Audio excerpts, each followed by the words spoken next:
Welcome, everybody. And to those of you who may be watching this after the fact, welcome to SMOC's third Thursday Artist Reception. And this one features Don Sherman, living in Ortonville, Minnesota.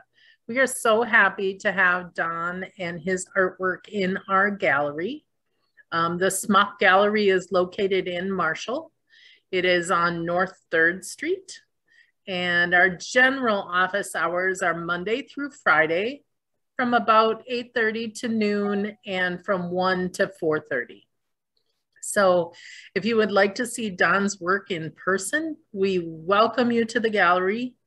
Sometimes we do recommend that you might want to call ahead just to make sure that we're going to be there and nothing has changed. We do have a small staff. And so sometimes the gallery is is not open because we have a meeting somewhere else. So again, welcome. In a minute, I'm going to read an intro and tell you a little bit about Don Sherman. And then we will hear from Don himself, who is on board with us. After that, we are going to look at a live, or not a live, but we're going to look at a produced video of his exhibit. So a virtual tour of his exhibit at the SMOC Gallery. And then we can open it up for questions and for comments. And I think that's the fun part of this. As I mentioned earlier, we are recording this because we will share the presentation itself on our website so that people who weren't able to join tonight can look at this after the fact. So let me introduce you to Don Sherman and his exhibit. This exhibit is about handmade papermaking and its foundational application to other art media, project design, and social practice. Don's work focuses on making handmade paper from plants with good fiber structure that grow in Western Minnesota.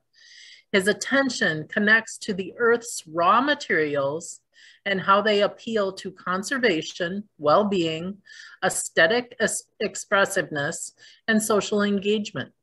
He shares this interest through exhibitions and by providing workshops in his studio in Ortonville or in community settings. Don has a BA from the University of Minnesota, Minnesota-Morris actually, and holds an MFA degree from the University of Arizona.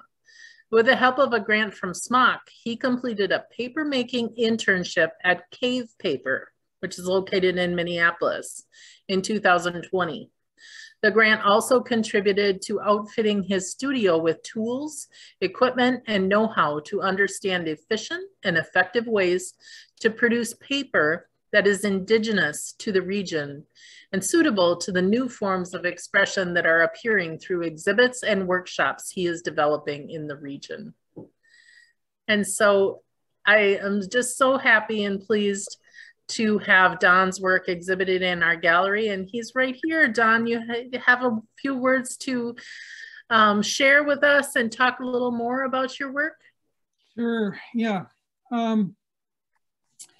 I just want to thank SMOC for being so good along the way. It's been many years now since I first applied for a grant, and this is in the series of a number of opportunities I've had to work with SMOC, mostly on intergenerational art programs where we brought in resident artists, and it just goes with the goal I have of trying to create opportunities for folks to experience the arts in ways that they haven't before. And so what I'm doing with papermaking this time is along the same line. If I'm doing a workshop, it's intergenerational. And I think that as far as community building goes, I'd like to see my life extending years ahead so I can continue doing this. It's really a lot of fun doing papermaking. And so I don't know what else to say at this point. I'm better off just responding to your questions rather than talking on and on. But I see two people there on screen that I recognize. Hi, Dale. Hi, Patty. Thanks for Don. us. Nice to see you. From Alaska. Dale's my cousin, and Patty's his wife. Usually we're together about this time of the year, but COVID's keeping us apart and preventing them from coming to Minnesota. So, yeah. You recognize me too, Don. Joni! Wow. Thanks for coming in. Yeah. I kind of wondered maybe if you wouldn't show up. So thank you. I want to see what Nicole's got in store for us down the line here, though, because yeah. Next up, I'm going to hand off to Crystal Lawaji. Crystal is our marketing and accessibility coordinator in the office. She is a digital whiz. She has taken photographs of the show as it's hanging in the gallery and then blended them together so they're in movie format. She's added music behind it. And so she's going to get ready to tee up this video for you to watch. After that, we are welcome to chat, ask Don questions, ask him really hard questions. No, but just have a nice conversation. And that's our evening. Crystal, I'll hand it over to you. Yeah, and I will introduce that the video is about 11 minutes long, just so you have an idea of that. It kind of gives you enough time to read some of the text, so that's why it's a little bit longer. Don, if there's a point that you want me to pause and talk about something, I can do that. Otherwise, I do have each slide as a separate slide, so I can pull them up later when you're talking if you want me to as well. Can others interrupt? Yeah, of course. If someone wants me to pause something, let me know. Good. All right, I'll get the sharing screen here.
We're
Thanks, Christy. Appreciate that. That was nice. Yeah, it was nice.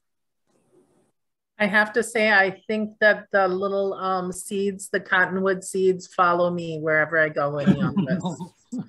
It's just like all of a sudden they're floating behind me. I'm like, okay. And we take them and we go put them back on the plant. Spray it with some hairspray. That'll settle them down. Sure. You can do that. You have my permission. Okay. I don't really need hairspray. My hair is very, very straight. Well, that was a great show. I hope that you enjoyed seeing all of that. Again, we're going to post that virtually so you can watch it again or show it to a friend or another family member who wasn't able to make it. But I'm happy to open it up for your comments, for your well wishes for Don, for questions about how his process works and how he goes about all the amazing pieces of, I mean, it's not just handmade paper. He has a lot of different mediums that he's utilizing, and all of the natural materials are quite inspiring. So I would just ask if Don, if you haven't yet introduced yourself, before you ask a question, maybe you could introduce yourself to Don. Anybody can jump in if they'd like. So I'd like to know, I thought it was really interesting, the mirrored finish on under the bridge with with such a textured material. So how'd that happen? I think maybe that one is under pricing. And so that does, putting a shiny surface over a print or a drawing will brighten it up somewhat. So the image itself is like kind of satin or luster. It's not really glossy, but. Yeah, it's just interesting, the two together with all the texture, and then to have that gloss feeling I liked. It was interesting. Interesting comment. I will make note of that. I've seen a lot of the changes in your work over the last few years. It's really grown and taken on a different character.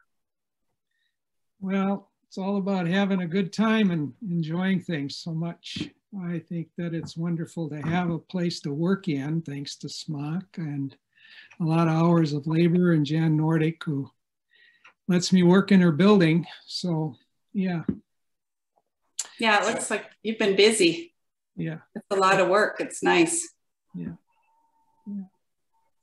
it's seasonal. And I think now that I'm settled into the studio operations, it's, you know, there's a time to sow and a time to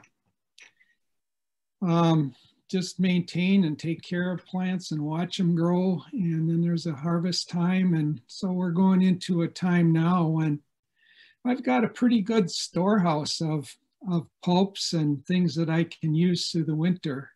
And I found a sausage making machine, which is really, really great for extracting extra water out of the pulp after I've got it working. And oh, wow.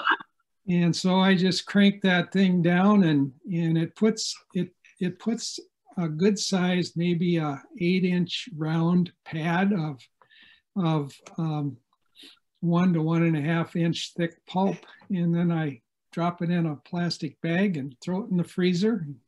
Out anytime I want. So I got a 3/4 of a freezer full, not a big freezer, but. So are you done harvesting? Like what are your harvest months when? Yeah, the weather is really the big factor. There's one piece in the show that is a bunch of circles, and yeah, those are fallen leaves off a cottonwood tree from about a month ago. And in that piece, I was interested to see how many different colors one cottonwood tree would create, you know, in dropping its leaves to the ground. And I had an old button maker from my photography studio days, and I put the leaves in the button maker and punched the circles out. And you know, it's just finding different ways to use the stuff that I've got or the ideas I've been thinking about for a long time. That was fun. Then Mud Lake, which is located southeast of Odessa, dried up this year. And there was,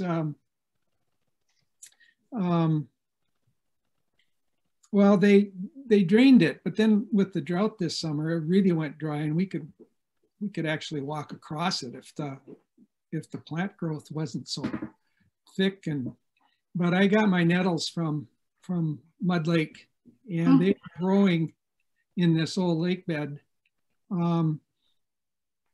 about another half time as tall as I am, which would make them, you know, some of the stalks were over 7 feet tall, and they were. Oh, wow. And that made the fall really, really nice, because the bigger the nettle plant, the easier it is to strip the fiber off from the stalk. And so I had a good time out there. Milkweed followed that. But when you harvest things in the fall, the plants are really ready to be used, and the fibers are the strongest. Carrie, you're nodding. And oh, I am? yeah, and so I know you're following along. You're understanding what I'm talking about here. Well, I'm Carrie Ward. I live in Glencoe, Minnesota, and I am part of the Hutchinson Center of the Arts Board. But uh-oh, that was nice. I think we lost her. That's unfortunate. Yeah. Huh. She'll probably be back. Yeah, she might be back. Earlier, I was actually just cooked off right before that, and then I got back on. So, well, I rambled on there. So maybe we can get off on something else. I think I answered that question. Beautiful work, Don. It's really nice to see you again. Good to see you too. And yeah, remembering your paper making a couple of years ago and all the things you're doing now. Amazing. I had a question about the kind of like maybe some others about some of the images. They seem like photographic, or it's hard sometimes to tell whether they're photographic or painting, or where the image ends and the paper begins. And this, I don't know, they're nicely integrated. And I'm just kind of curious, are you printing on normal printing paper, or are you printing on special fiber papers, or how are you achieving this kind of integrated connection between you know, what you think of maybe photographs being more machine, you know, printed, and this very handmade quality. Yeah, well, or I can wait if Carrie wants to finish her question. I'm back, sorry. I want to pick up where we left off, and then question after that. So I took a fiber arts class in high school and haven't touched anything since. And so that was strictly just taking pieces of white paper, making it into little pieces, throwing in a blender with water. So I was just curious. So you just strip the stalks and then you mix it with water to make your pulp. I was just curious how that part worked. Okay. Locating, cutting, bringing the fibers or the plants in,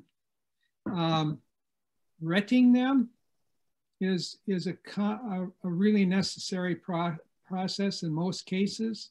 Some things like that come out of the lake don't really have to be retted, but that means that the plant stalks are soaked. Okay. And bacteria works on the outer bark. Mm-hmm. It actually breaks down the lignin and some of the proteins that are in that surface. Then the fiber usually gets stripped. Okay. Can be stripped green, but either way, the next step is to cook it. Okay. And so it goes in a big pot, about 2 pounds dry, and then I add some sodium hydroxide, which is, it's a small amount, but that even breaks the lignins down more. Mm-hmm. Lignin is what makes the papers non-permanent, and like your newspapers will get yellow and brittle. Mm-hmm. So that's because of the lignin and some of the other stuff that's, you know, not cooked out. Right. Then it's washed. Then it's either hand beaten or put in a blender, or I have a Hollander beater which macerates it. Okay. It's like, it does the same job as your teeth do when you do something.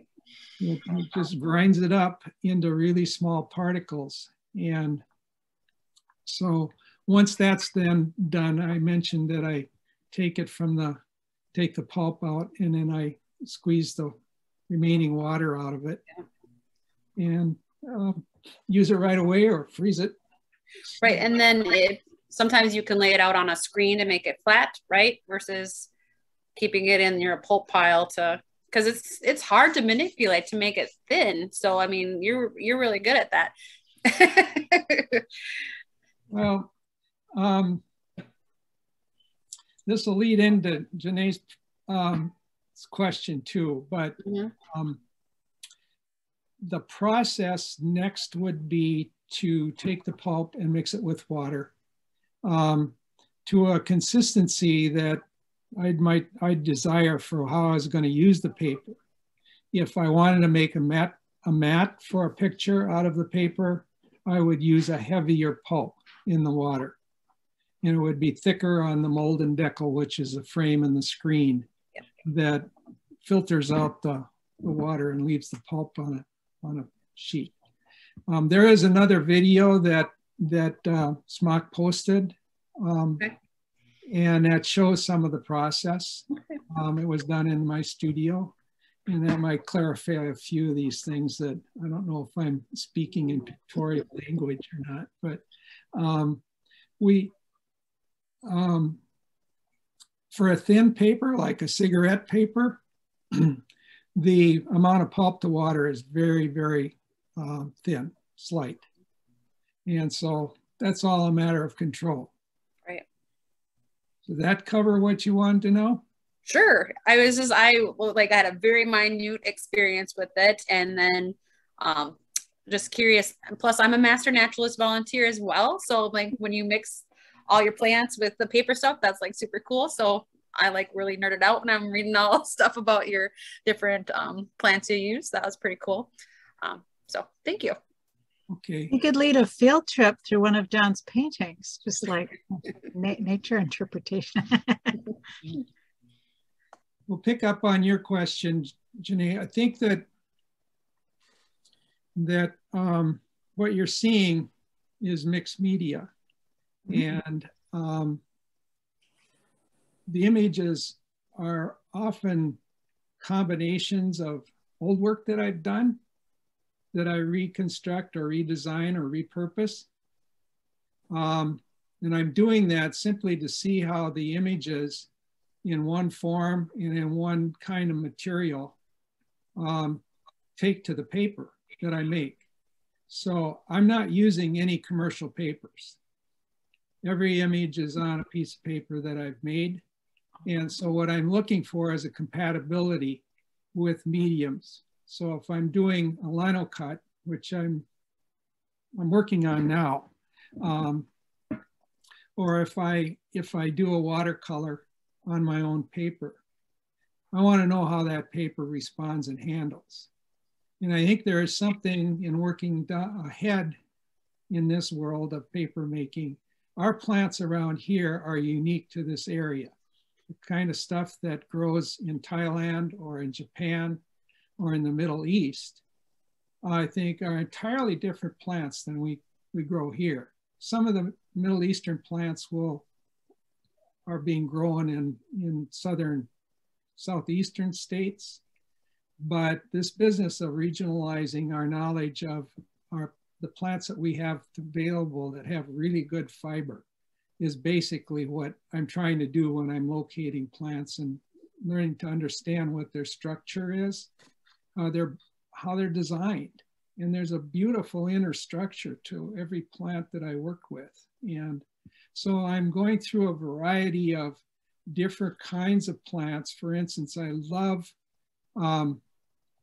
besides nettle and milkweed, iris is just incredibly good. Hollyhock is my favorite. That's like the queen of fibers. They're so long and thin, delicate, but tough, really, really strong. And so matching image to paper, paper to fiber, fiber to landscape, landscape to environmental health is a way of working backwards and forwards. So what I'm bringing out that's in the Smock Gallery now is essentially what I've learned to do in a couple of years in my studio, so that it's just amazing. The more I do, the more I find there is to do. There's so many different directions because paper it's a material that has been set aside in a lot of ways by the timber industry. And the way paper is commercially made has, I think, taken out of our scope or our spectrum of what we understand and appreciate and realize is that we don't see handmade paper for its quality, and we don't know quite yet how to really appreciate it. And I think most of us at my age level were not taught to understand paper very well either. You know, if we took a printmaking course, we were showing this paper works well, this one, and we were left up to trying to find out more about the paper if we wanted, but we're also busy at that time just getting excited and turned on by what we were doing, you know, with the conventional media. So there I went on a long time, Jenny, but I love it. Some? Yeah. I didn't realize all the images were on handmade paper. There's no commercial paper. That's really interesting. Yeah. Watch the video again and try to see even closer. Zoom it in. There's a yellow paper that's in circle form that is made from barley foxtail, which is a really interesting plant. The filaments that that come from, if you Google barley foxtail, it's the most beautiful little plant, and it has these fronds, I'm missing the fibrils, many fibrils like hair coming out of a stem. That plant is hated by horse and cattle ranchers because it has prongs on each of the fibril that will stick and infect the lips and the nose of animals when they try to eat it. But boy, it makes a really interesting paper. So you might look for a couple of those circle pieces in the show, and that it has its own yellow characteristic that's kind of dotted with the seeds. Okay.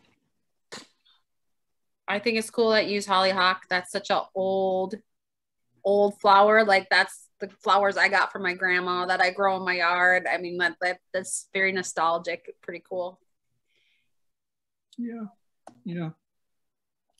And I didn't get enough hollyhock to do much with it this year. We grow out as much as we can in the backyard, and then I know a few other people that have it, but so I'm about a pound short of being able to make a good set of hollyhock papers. So if anybody knows where there's some hollyhock still standing, you know, wintering it over is fine. I'm imagining you sneaking around town at dusk, down people's hollyhocks. Yeah. Yeah. Anybody looking? Can I have some of your hollyhock, please? But you know, road ditches and set aside acreages are about it for finding, you know, plants. The lake has got a lot of great weeds for, we also say wonderful weeds from the lake, but you know, there's just an abundance. And I think that the diversity of the landscape where I live is just something I'm still learning to appreciate. And growing up here, I didn't realize at all how much I was missing. And it's really special to have a group of plants that you can feel like are really indigenous. These plants are here. Compass plant is one of them that's indigenous, and it's just about gone. It's really hard to find that native compass plants, but they grow so tall, you know, 14 feet, enough for pioneers to be able to see them from a distance and use them to help, so the story goes, navigate their way across the prairie. So my frames and some of the woody filler that I'll use in paper is compass plant. So you have your woody plants and you have your leafy plants, and then you have your plants that are strong with stock fiber, and I can go on, but. Have you played with crop plants like corn or soybeans? Have you done anything with that? Yeah, a little bit. Hemp is really, really great. And that's one of the plants that was eliminated after World War II, you know, by the timber industry and their lobbying to get, you know, wood as being the major paper making product. But before and during the war, hemp was so important, as was linen out of flax, and cotton has always been a mainstay, and then we still have that. But now the big one is Kernza, and in the show there's this some cordage of braided Kernza, and that's an amazing new plant that's being grown now by organic farmers in the area. And any wheat Kernza type of plant is woody, but it's really good for working with packaging materials. You can mold it and shape it. And so there's some experimenting going on in the studio with that, and garlic. Garlic, the leftover leaves from garlic are really, really good to use. Makes just great paper, but it's also, I think, got a lot of potential for molding packaging.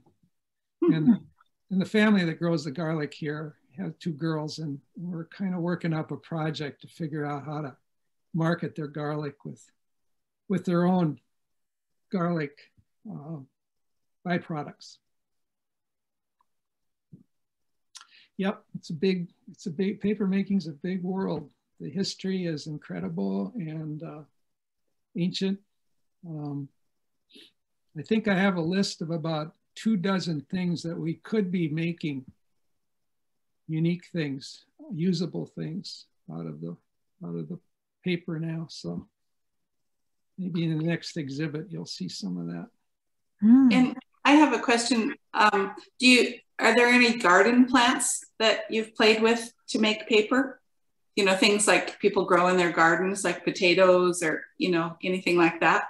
Yeah, I just did a workshop with some kids from Cedar Mountain School, and I had some lemongrass in there, and I was showing them how to twist strands of lemongrass into cordage, and I do that for my framing a lot. Is that I'll bind the corners together with some kind of cordage. And so I gave them that, and they, oh, wow, this really smells good. And so we had a lot of fun with that. I can make paper out of almost anything, you know, any of the grasses, you know, for its own particular characteristics and qualities. And lemongrass, though, doesn't grow in great abundance around here. So I think my best use for that is for cordage. And just because it's a good talking point in a workshop, because it just smells so good. You get it all over your fingers, you know, when you're cording with it.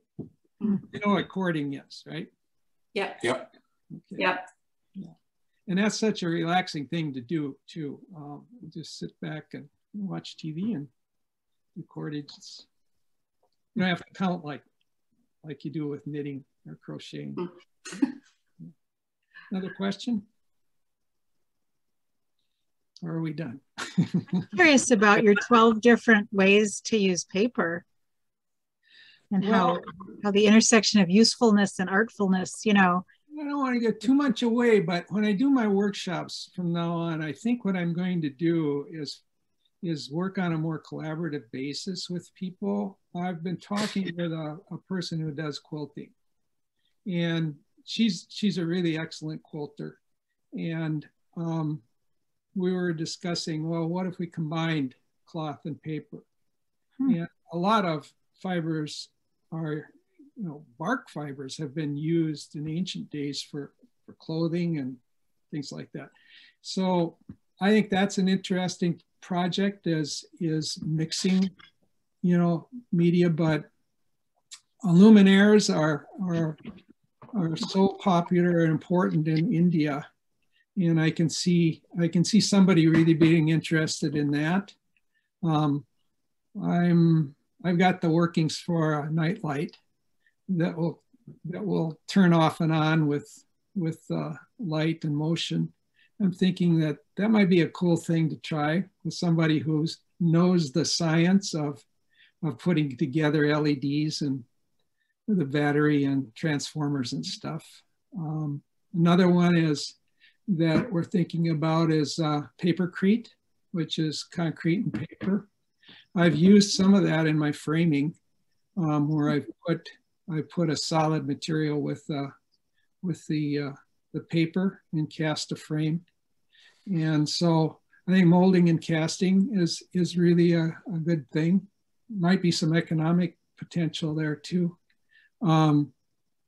Another interesting project would be, I think, to do, you know, any of the 2 or 3 dimensional media, and investigate how different media handles on handmade paper. And of course, that's my main thing that I do. It would be fun to see what we could do if we had a lithopress, and you know, go in the direction of printmaking. There's not much happening in Western Minnesota in that regard. And I'm thinking about, you know, this project being the kind of thing that can open up doors in areas where people aren't working. And I had a teacher at University of Minnesota who told me, he said, you know, if you're really going to do your artwork, you got to do something nobody else is doing. You know, that's always stuck with me, is that there's always a new place to go that somebody hasn't really tapped into far enough yet. So, and we don't have a paper maker other than me, I don't think yet, in Western Minnesota. So there's territory. Yeah. So. Well, this has been great having everyone join us. Any other questions for Dawn? I wonder why Mara's sitting in the dark there. She doesn't have her audio on. Hi, Mara. Hi. Hi. Hi. Nice to see you. Well, I'm glad you could come in and take a look at this. Well, thanks for inviting me. Yeah. I put it on my calendar so I wouldn't forget. Yeah. Well, you can see your two relatives here too. So I know. I knew that. Hello. That's fun. We can't see you. I know. Sorry, my camera's not working. Where are you guys? We're in Arizona actually right now. Oh, okay. Cool. Is that hot? Yeah, it's been in the 80s. Very nice. Yeah, very nice. Well, it's snowing here, so. Yep. We go home tomorrow and it'll be below 0. So Alaska then? Yes. Yep. Okay. Okay. Yeah, I noticed it was light out where you are. I did too. And I'm like, they're in Alaska? That's a lot of light for this time of day in Alaska. Right. Not right. You're correct. So Dawn, your frames have evolved. We thought a lot of the frames on your work are really interesting. And it looks like you've just definitely doing a lot of different things with the framing. yeah, the point to make there is that I did some acrylic paintings where I actually made the mat and the frame part of the painting. And I thought, well, that kind of unifies things. And so what I've been doing with paper and the framing is just trying to get it more unified and less conventional. And so the frames are made out of materials that the paper is made out of in most cases. And so I like the idea of having things unified, especially in these times. You know, we've got such a departure from being close to each other and open and accepting and not fighting over things. So that's just kind of my statement that, and it's a way of not wasting anything. You know, I try to put the whole plant into each piece. So. Yeah, I like it. I think we have one of your pieces that does have a compass frame when you were first doing it. And it's just very nice element. It really sets off what's in it kind of organically. I like it. Thanks. Yeah. It's just fun, you know, and I guess some artists will just specialize and they'll go down a single line of getting just better at the detailing and the depth of a particular thing. And I guess I've always been the kind of guy that just moves from one thing, one place, and one experience to another. And so I think I'm in a place now, though I'm not going to get out of. I think I'm pretty much here to stay in this kind of work that I'm doing, because I can do many different things together, and that's what I enjoy the most. Mm-hmm. I think we all would say we're glad you're here to stay in this medium. This is your path. Yeah. Yeah.